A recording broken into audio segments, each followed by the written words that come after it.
Wacky! Wacky naman! Come on, come on! 1, 2, 3. Yay! Thank you so much sa mga sweet gestures ninyo bago ko umalis, ha? Naninigurado lang po kami, Attorney Meredith, na babalik pa rin po kayo. Oo naman. Pero sa ngayon, si Spanky munang in charge. Kaya pwede niyong pasakitin ang ulo niya. Well, sige, just try. Try lang.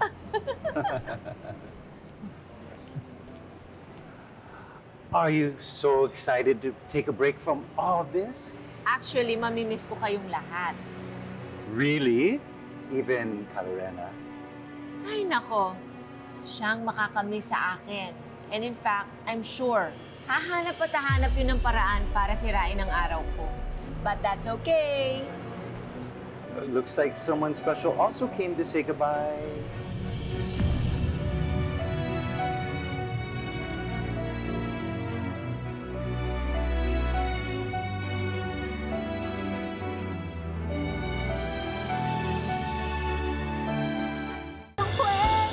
Nabalitaan ko po kasi na ngayon yung alis nyo.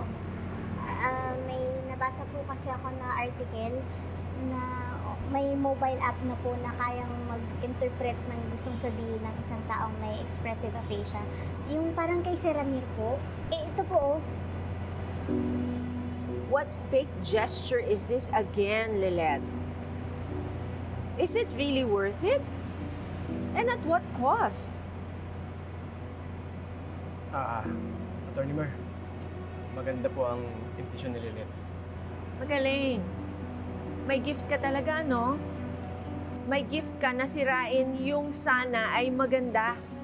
I don't know what it is about you, pero aalis ako, magpapaalam na rin ako sa mga what ifs, and whys ng buhay ko na matagal na akong pinaparusahan. But I'm not saying goodbye to you, Lilet. Babalik ako. And you may not like what I have in store for you. Iniintay ko lang na maging ready si Era. Kaya't humanda ka rin.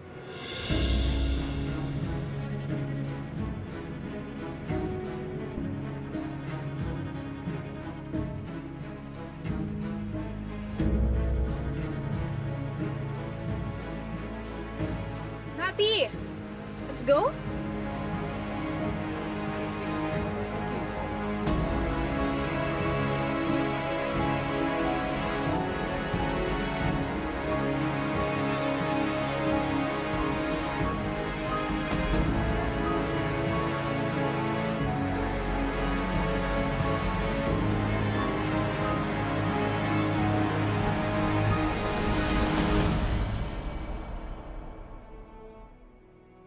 Okay ka lang?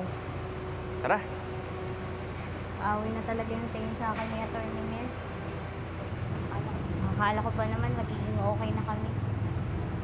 Hindi lang dahil dun sa nangyari kay Atty. Era eh. Alam mo, Lilet, eventually, malalaman ni Atty. Mer kung sino talaga yung nagsisinungaling. Kaya, wala kang dapat ikatakot. Kung paano niya nga ako kausapin kanina. Parang langaw na lang ako sa kanya. Kahit ano pa sabihin sa'yo ng ibang tao, ang importante kung paano mo tingnan ang sarili mo. Salamat, Bonnie. Dandaan na muna ako sa ospital. I-introduce ko lang tong mobile app kay Trixie. Teka, baka saktan tsaka itaboy ka na naman nung Patricia na yun. Hindi naman siguro. Lalo na kung mapapagaan ng mobile app na to yung bigat ng sitwasyon nila. Hindi naman siguro sasamahan kita. Huwag na. Nandun naman si Trixie. Sigurado ko mapapasaya siya ng mobile app na to. Alam mo, hindi ka rin sigurado dyan. Pero, sigurado ako na kahit papano, nagiging maayos na yung relasyon namin. Kahit papano, nagkakaroon na ng pag-asa yung pagiging magkapatid namin. Kahit gaano pa kaliit yung pag-asa na yun, panghahawakan ko yun.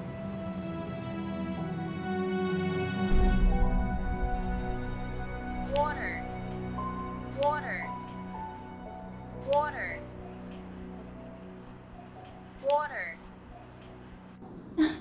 Wow! Mukhang sanay na sanay ka na, Dada. I love this app na.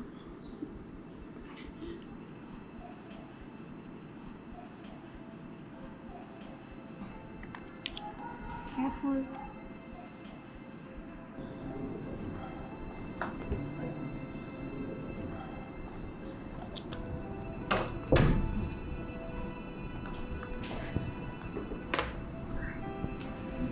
You can leave now, Trixie. Mom, wala naman akong ginagawa. Okay lang? You don't even have to come back tomorrow. Andito na naman ako. At tao naman dito si Sheila. Pag nasa Batangas ako. If this is still about what happened last time, I have to admit, it will take time bago pa kita mapagkatiwalaan ulit. So for now, you're not allowed to come here. Again.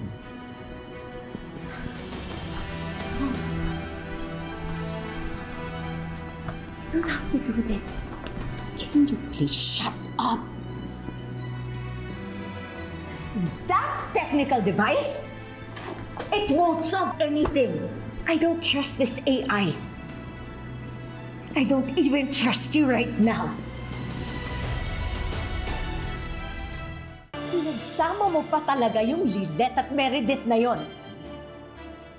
Bakit ba galit na galit ka kay Atty. Meredith, ha? Ano ba siya sa pamilya natin? Bakit pati siya pinagtatabuyan mo? Doon ko pa sinabi sa'yo na wala dapat tayong pagkatiwalaan. It just has to be the three of us. Kaya ang sakit-sakit. Pati ikaw, hindi ko na rin ikaw mapagkakatiwalaan ngayon. My God! Tinuloy mo talaga yung pa-ceasefire mo sa Lilet na yon. Talaga lang? Ang bilis mo naman atang lumambot dun sa babaeng dahilan kung bakit nabaliwala yung pagre-rape sa'yo. May pa-ceasefire ka pa dyan. Walang ceasefire. It's not as if I'm getting chummy with Lilet, Mom! Then prove it! I want to see that Trixie pagkatapos ng lahat ng kanyang pinagdaanan. I want to see the Trixie who knows her worth. Someone who loves her family na ayaw na niyang masaktan pa sila ulit. Someone na makakaharap dyan sa Lilet na yan at sabihin sa kanya na she's the worst person to have ever existed. Because from the time that she was born, problema na ang binigay niya sa atin.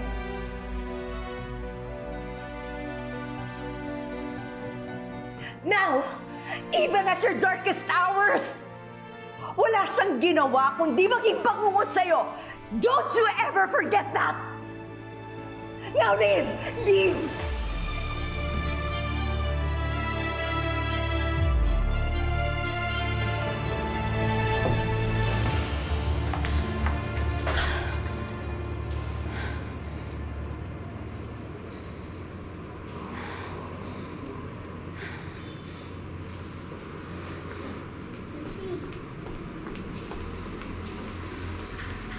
Trixie, Umalis ka na. okay ka lang ba? May problema ba? Huwag ngayon. Please. Just go away. Ipapakita ko lang naman sana sa'yo itong mobile app eh. Kaya nitong mag-interpret ng mga patients Nagamit na namin yan. Go. Umalis ka na. Bakit? Stop this. Ano mo ititigil? Ito! Stop being nice! Just leave! Bakit? Okay naman na tayo, di ba? Ano bang nangyari? May nagawa ba akong mali?